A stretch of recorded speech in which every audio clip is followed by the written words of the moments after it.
Hi friends, வாங்க இன்றைக்கி kitchen ப்ளாகரில் சூப்பரான ஒரு சிக்கன் கிரேவி எப்படி செய்கிறதுன்னு பார்க்கலாம்.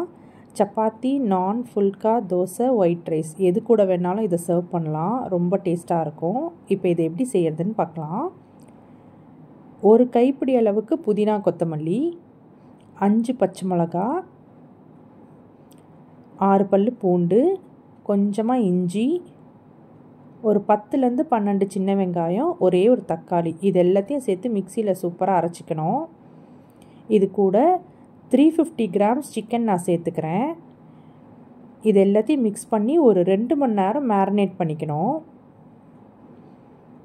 அடுத்து ஒரு கடாயில் 4 ஸ்பூன் எண்ணெய் சேர்த்துக்கிறேன்.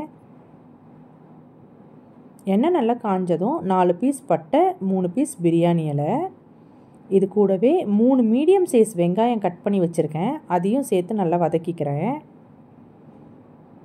வெங்காயம் இந்த அளவுக்கு கலர் மாறி வந்ததும் நம்ம ஆல்ரெடி மேரினேட் பண்ணி வச்சுருக்க சிக்கனை சேர்த்துக்கலாம். இப்போ எல்லாத்தையும் நல்லா ஒரு வாட்டி கலந்து விட்டுடணும். இது கூடவே 1/2 spoon red chilli powder, 2 spoon தனியாத்தூள், 3/4 ஸ்பூன் கரம் மசாலா, இதெல்லாம் சேர்த்து நல்லா கலந்து விட்டுக்கோங்க.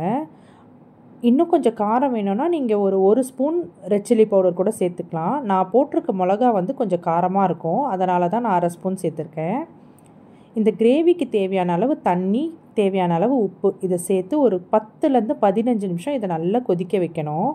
பாருங்கள், இது கொதித்ததும் நல்லா திக்காயிடும். நம்ம ஊற்றின எண்ணெயும் நல்லா மேலே பிரிஞ்சு வந்துடும். இப்போ கருவேப்பிலை போட்டு நம்ம ஃப்ளேமை ஆஃப் பண்ணிக்கலாம்.